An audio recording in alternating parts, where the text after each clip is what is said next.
Hey guys, Clyde here, back with another destroyer video. I promise I do play other ships, but it seems like my interesting games have been happening lately in my destroyers.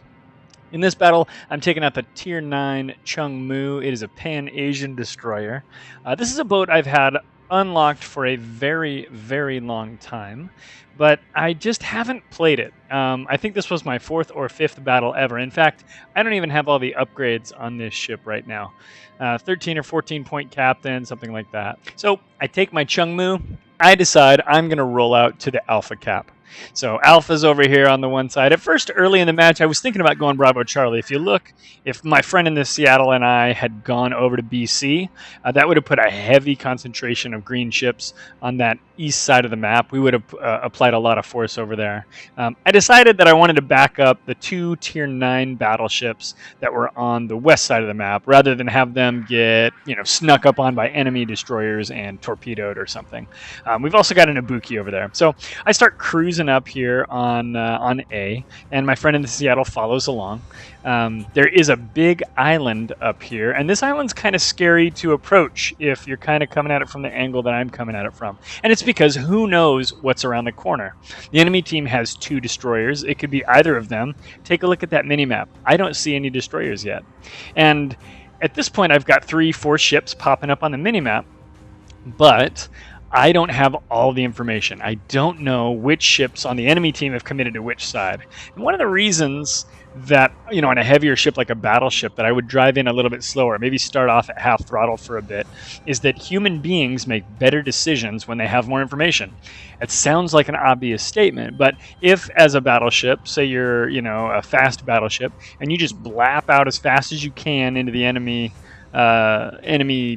air territory or whatever, you can get out there into a situation where you can't get turned around fast enough. And we're about to see that happen on the red team. So this Georgia right here, he is powering in here like nobody's business. So I step foot on the cap. Now, here's the thing that happens when you step foot on a cap, and there's somebody on the enemy team that's got sensors.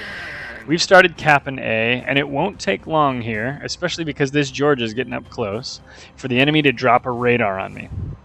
So a lot of times in a destroyer, what's a great idea is to do either what I've done here, or honestly, I'm in a little bit of a dangerous position, is to step onto the cap until you draw a radar, and then drive off the cap and run away. Make that radar a wasted resource.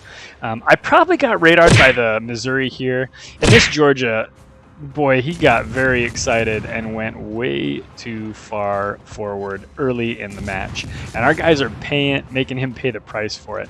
But he gets off a salvo, or got off a salvo, I should say. It did my friend in the Seattle. Did you see that real quickly?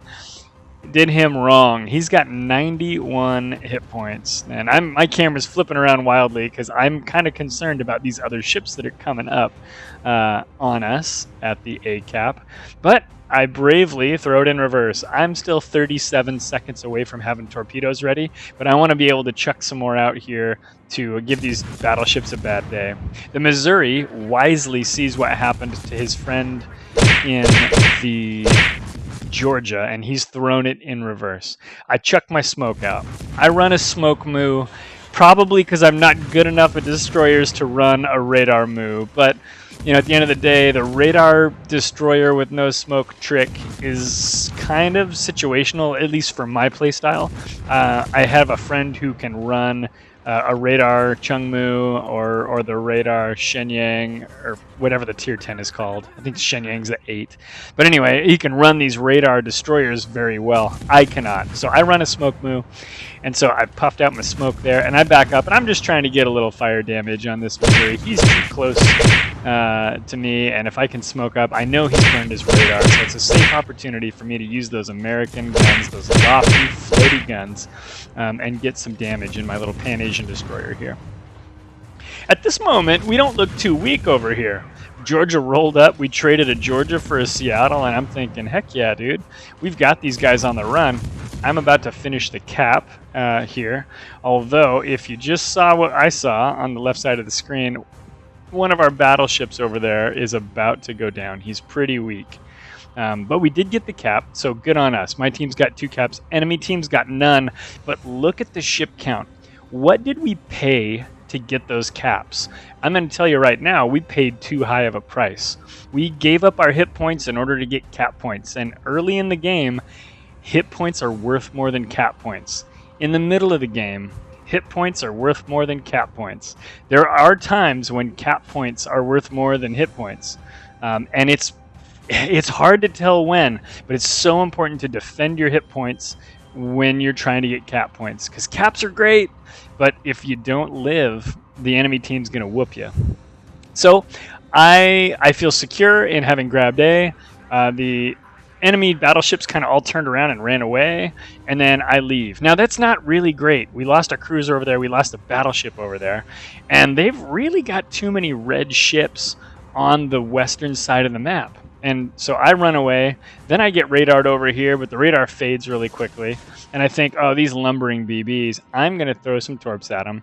But I see that on Bravo, on the Bravo cap, there is a red battleship.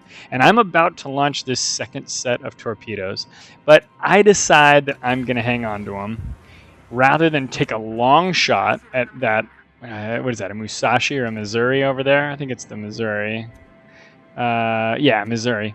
Rather than take a long torpedo shot at that guy, I'm going to try to take a short torpedo shot at this guy. And even though I had eyes on this guy, or my team did, I was kind of, sort of, a little surprised he was here. And let me tell you, he was surprised I was here too. Because a battleship transiting a little channel like this is very, very much in danger, especially when he just fired his mains and they're not pointed in my direction. So I come in here, and boom, I teach that guy the true meaning of Christmas. Then he gets lit up by my friends. I get denied the kill, but that's okay, because at this point in the game, we're down ships. Although we've been making some gains there, we're not winning. So we get a good kill there. I come out of the channel there, and I want to peek around south to keep the lights on these bad guy ships for my team. If you look at the mini-map, and you know, I'm always asking people to look at the mini-map, it's so important to keep your eyes looking at that mini-map throughout the match. You can kind of see our positioning. Red team's got 5, 6 ships on the west side. We've got 2 over there in the 1-2 column. I mean, you've got me, but even though all these guys are spotted, I don't have a lot of people who can make good shots. And the guys who can, like my Iowa, who's leaning into Alpha over there, he's going to get deleted. And yeah, like, he's not going to be able to get a lot of shots off before getting stuck in that C shape, that horseshoe shape of red ships over there on the west side. So he's going to get lots of guns firing at him, and he's going to only be able to put out 1 ship's worth of shots. Now, I'm looking at that Buffalo. I'm thinking maybe I can torp him. I don't know. So I send some torps down that way. I want to finish this Bravo cap, because at this point, we're needing to get some points on the board fast because we're losing too many hit points. What I'd like to do next is drop that Buffalo, and I think he's going to run up the channel in the 4 column there. So I ping him on the map so my team sees him.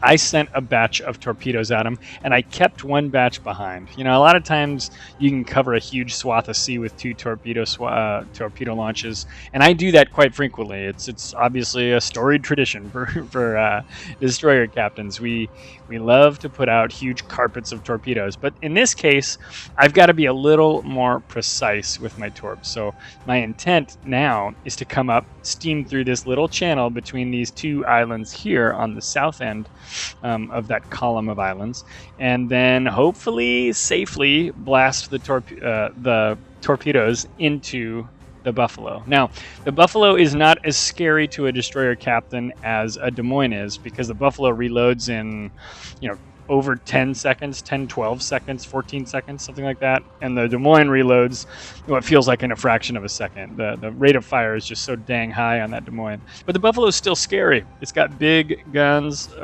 relatively speaking, that can dish it up on a destroyer. And so I don't want to get hit by him. And I've only got 15,000 hit points at this point. So a couple of good salvos, 3 salvos probably, would dump me. I come around here and I can see that the Buffalo has gone around to Bravo. And I think to myself, aha, there's a Buffalo and a rune. If I play my cards right and I time my torpedoes right, maybe I can kind of catch both of these guys with 1 swath, with 1 batch of torpedoes. About that period, I get radared. Check it out. So now I am detected, which means everybody knows my secrets. I'm not going to get anything special done at this point. But I'm still going to set up for the shot, because maybe because I'm radared, that buffalo is going to get greedy. Maybe he's going to steam out and around and try to blap me. I don't know if he will or not. My torpedo shot here is safe because the Ostergotland is over at the far cap. But, you know, so I won't hit a friendly, in other words, but I don't know if I'm going to hit him. Then I see the rune and I think, hey, I'm going to put one shot at the buffalo, one shot at the rune, and maybe I can tag both of these cruisers. Wouldn't that be a game changer for my team? So I try it, but the buffalo pops out. Now he sped up or turned or something, so I only get one hit on the buffalo with the buffalo torps. I wanted to hit him with two. Two would have killed him. Maybe three, but I didn't get him with two. And I think what happens here, and I don't know because we don't have vision on the rune, but I think the rune slams it in reverse. I blap the buffalo. If the rune were still on course for before, we could see him right now, and we can't. So I'm getting shot at from behind because I am acoustic, which means I think the rune switched on his acoustics. He's got those great German acoustics. If I remember right, 5.5 kilometers. So I decide that I'm going to go in there and see if I can get away from these shots that are coming behind me, because the rune's not shooting at me. Which made me feel like he couldn't get me. So I kill that Missouri. I got him last hit, but then I get blasted by the rune. And then my team is very much down. So in that same channel, I managed to deploy, 10 torpedoes or whatever it was. 4 shots were the torpedoes, 3 shots were the torpedoes. Some against that battleship on the earlier cycle, and then a couple against those cruisers. Missed the rune. If I'd killed the rune, it might have shifted things a little bit, because I could have protected my hit points and kept playing. And who knows what more I could have gotten done with the Chung Mu. Unfortunately, this game did not go our way, but there's always next time. Hey, thanks for watching. I hope this was interesting. If not interesting, I hope it was entertaining, which I guess would be a form of interesting. Always get out there and sail with friends. Catch you later.